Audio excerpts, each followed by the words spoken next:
안녕하세요. 사연 읽어주는 여자 N사연 라디오입니다. 구독과 좋아요는 저에게 큰 힘이 됩니다. 오늘의 사연 시작하겠습니다. 안녕하세요. 제 나이 30대 중반이 되어 어쩌다 보니 저희 시아버지와 사랑하는 사이로 발전해버리고 말았고, 시아버지와의 관계를 끊을 수가 없어 앞으로 어떻게 해야 할지 여러분들의 의견을 구하고자 이렇게 사연을 보내게 되었습니다. 시아버지는 60대 초반에 부동산을 많이 가지고 계신 갑부이신데 어느 정도의 재산이 있는지는 모르겠지만 재산이 많아서인지 늘 당당하고 볼 때마다 어깨를 쫙 펴고 다니는 멋진 분이세요. 60대 초반이지만 매일 아침 조깅도 하시고 마라톤 대회도 나가시며 자전거도 좋아하시는 운동광이시기에 체력이 엄청 좋으셔서 힘이 장사라고 주변 사람들이 말하더군요. 특히 정력이 세다고 온 동네에 소문이 자자했는데 센 건지 아닌 건지는 겪어본 사람만이 알고 있겠죠. 제가 결혼 전에 처음으로 인사를 드리러 갔었을 때 시아버지는 저를 반갑게 맞이해 주시며 저를 빤히 보시더니 너무 이뻐서 하늘에서 내려온 천사 같다고 말을 해주시는 겁니다. 그러면서 제가 남자들이 좋아할 상이라고 말씀을 해주시더라고요. 그 당시 저는 그게 무슨 뜻인지 잘 몰랐는데 나중에 친구들에게 물어보니 남자를 밝히는 여자라는 말이었다고 하더군요. 우유부단한 남편보다 무슨 일이든지 속전속결로 거침없이 진행하는 시아버지를 볼 때마다 멋지다는 생각이 들었지만 결혼하고 나서 남편을 만나는 횟수보다 시아버지를 만나는 게 더 잦아지다 보니 그러면 안 됐었는데 조금씩 끌리기 시작하더군요. 처음 시아버지의 손을 잡게 된 계기는 식사 준비할 때 도와주신다며 저에게 다가와서는 아이 그 곱던 손이 여기 와서 고생만 해서 그런지 많이 거칠어졌네. 조만간 가정부로 드릴 테니 웬만하면 쉬엄쉬엄 하면서 집안일 보는 게 좋겠다. 응? 하고 말씀하시며 제 손을 잡아주시더라고요. 남편에게 힘들다 투정 부릴 때는 받아주지도 않았던 남편과는 달리 제 걱정을 해주시는 시아버지는 너무나도 자상했습니다. 그 이후 손잡는 건 자연스럽게 자주 잡게 되었지만 그 외 스킨십은 절대 하지 않았으며 뭔가 다가올 듯 말 듯 하면서 저를 보는 그 눈빛을 보니 굉장히 절제하고 있다는 게 느껴질 정도였어요. 시어머니께서는 15년쯤 돌아가시고 집안에는 남자들만 있었기에 제가 큰 며느리로 들어와서인지 굉장히 아껴주셨는데 아들만 5 있는 집안에서 여자인 저는 정말 반가운 가족인 셈이었죠. 솔직히 남편하고는 성격도 별로 맞지 않았고 그렇게 마음에 드는 편은 아니었지만 남편의 재산과 시아버지의 남자다움 때문에 결혼했다고 해도 과언이 아닐 정도였습니다. 결혼한 지 2년이 조금 지났을 무렵 시아버지께서는 저에게 노골적으로 야한 농담을 조금씩 시작하시더니 어떤 날은 남편과 요새 저녁에 궁합은 잘 맞냐고 물어보시더라고요. 아버님, 아무리 아버님이랑 저랑 며느리와 시아버지처럼 안 보일 정도로 편하게 지낸다지만 그건 너무 노골적으로 물어보시는 거 아니에요? 부끄럽게. 그래도 아빠라 생각하고 편하게 말씀드릴게요. 요새 그 애가 바쁘다는 핑계로 자꾸 등 돌리고 자요. 여자로서 그거 되게 자존심 상하거든요. 아니 한 번만 하자 해도 귀찮다, 피곤하다 이러는데 아버님이 손주 보고 싶어 하신다고 말을 해도 아니 하늘을 봐야 별을 따잖아요. 하늘도 못 봐서 아버님 이번 생애에는 손주도 못 보실 것 같아요. 도련님들께 빨리 결혼하라고 하시는 게 더 빠를지도 몰라요. 하고 말씀드렸더니 역시나 직방으로 남편에게 호되게 뭐라고 하시더라고요. 남편은 어느 며느리가 시아버지한테 밤에 사랑을 나누는 이야기를 하냐면서 화를 냈었는데 저는 한 귀로 듣고 한 귀로 흘려버렸어요. 그렇게 저에게 다시 사랑을 잠깐 주는 듯 하더니 남편은 다시 회사 일이 바쁘다며 집에 자주 안 들어오기 일쑤였고 시아버지는 이제 경영에서 손 떼고 싶다며 도련님들에게 회사를 맡기고 저에게 자주 놀러 가자고 하시더라고요. 둘이서 여기저기 여행을 다니며 추억을 쌓다 보니 어느덧 뒷모습만 봐도 두근거리고 말았고 그러다 보니 시아버지의 남자다움에 점점 더 빠져들게 된 사건이 있었습니다. 남편과 도련님들은 해외 출장을 가거나 여행을 가고 시아버지 역시 자전거 라이딩을 다녀오겠다며 나가버리신 터라 집에 아무도 없고 저 혼자 남게 되었어요. 대궐 같은 큰 집에 혼자 있게 되었고 집에 늘 남자들만 있어서 옷 입은 것도 조심스러웠었는데 그날은 아무도 없으니 겉옷은 벗어버리고 나시맛 입은 상태에서 거실에 누워 TV를 보고 있었습니다. 시원한 맥주를 몇 캔 마셨더니 잠이 스르르 와버렸고 다리는 소파에 걸친 채로 저도 모르게 잠이 들고 말았어요. 얼마나 잤을까 인기척에 눈을 떠보니 시아버지께서 저를 뚫어지게 쳐다보시는 겁니다. 아니 언제 들어오셨어요? 라이딩 벌써 다녀오신 거예요?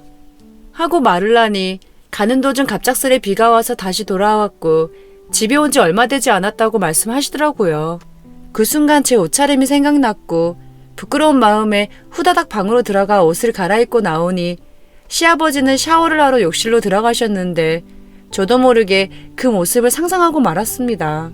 남자는 여자 샤워하는 소리만 들어도 좋아한다던데 저는 그 반대로 시아버지의 씻는 소리에 이상한 생각이 들더군요.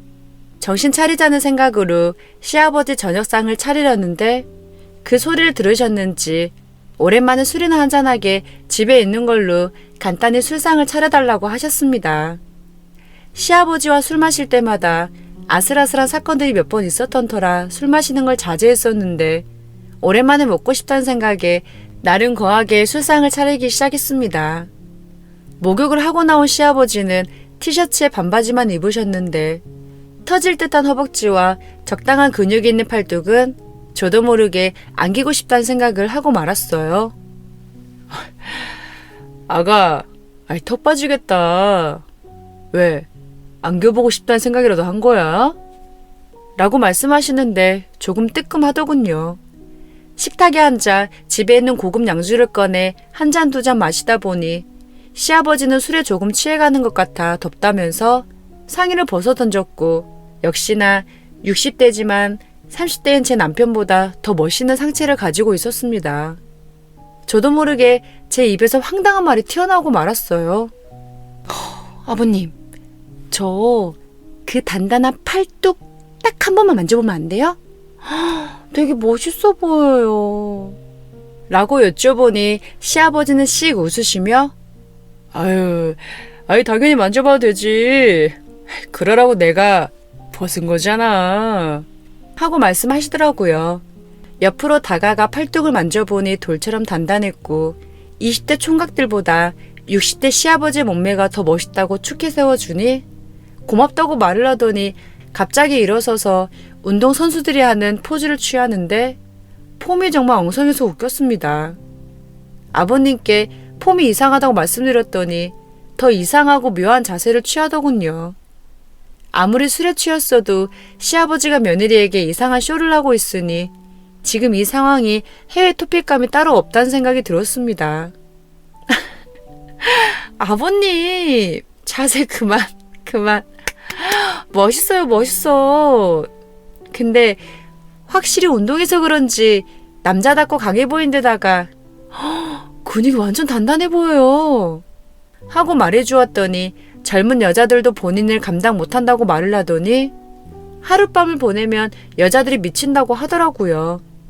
그 말에 저도 모르게 부끄러워서 얼굴이 빨개지고 말았고 그날 밤 보통의 연인들처럼 장난을 치다 핑계처럼 들리시겠지만 어쩔 수 없이 술 기운에 넘으면 안 되는 금단의 선을 넘어버리고 말았습니다.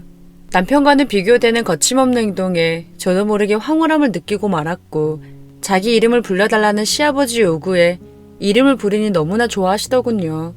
남편과는 다른 남자다움에 저도 모르게 두근대기 시작했고 그렇게 시아버지와 이상한 관계가 시작되고 말았습니다. 애틋하고 서로 아껴주는 사이가 된 지 1년이 조금 지났을 무렵 모르는 번호로 전화가 왔고 전화를 받아보니 자기는 남편의 내연녀라면서 당당하게 이혼 요구를 하는 겁니다.